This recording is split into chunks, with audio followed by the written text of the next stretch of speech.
ভাই তুই জানতে চাচ্ছিস এত পড়াশোনা করে কি হবে? একটু মনোযোগ দিয়ে শুন। তুই যে পড়াশোনা করতেছিস সেটা তোর পড়ার টেবিলে হোক, তোর হোস্টেলের পড়ার টেবিলে হোক, তোর ম্যাথের পড়ার টেবিলে হোক, তুই কি জানিস তোর পেছনে আরো দুইটা চোখ তাকিয়ে আছে? জানিস কি? না জানলে একটু শুনে রাখ। তুই পড়াশোনা করতেছিস, তোর বাবা মায়ের দুইটা দুইটা চারটা চোখ তোর দিকে তাকিয়ে আছে তাদের স্বপ্ন পূরণ করার। তুই পড়াশোনা করতেছিস, তোর এই পড়াশোনার খরচ চালানোর জন্য তারা ব্যস্ত থাকছে, দিনের পর দিন পরিশ্রম করে যাচ্ছে, তাদের কষ্টের কোনো সীমা নাই শুধুমাত্র তোর পড়াশোনার জন্য।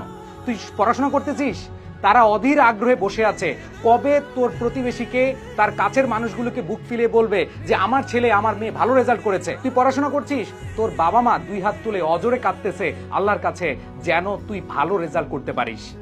ভাই আর কি চাস? বাবা মাকে খুশি করার জন্য হলো আপাতত পড়াশোনা কর। তারা যে তোর প্রতি বিশ্বাস করে এত এত কিছু করছে, তুই বিশ্বাসের মূল্যটা রাখার জন্য একটু পড়াশোনা করিস, ফাঁকি দিস না।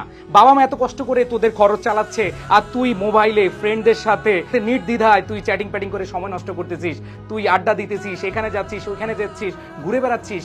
ভাই এখন না বুঝলে পরে কিন্তু ঠিকই বুঝবি।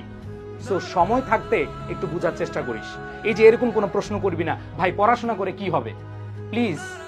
কি হবে সেটার বিষয় না, এখন থেকে পড়াশোনাটা কর। তাদের জন্য একটু ভাব, এই চারটা চোখ দুইটা মুখ, তাদের মুখে হাসি ফোটানোর জন্য হলো পরিশ্রম করে যাব।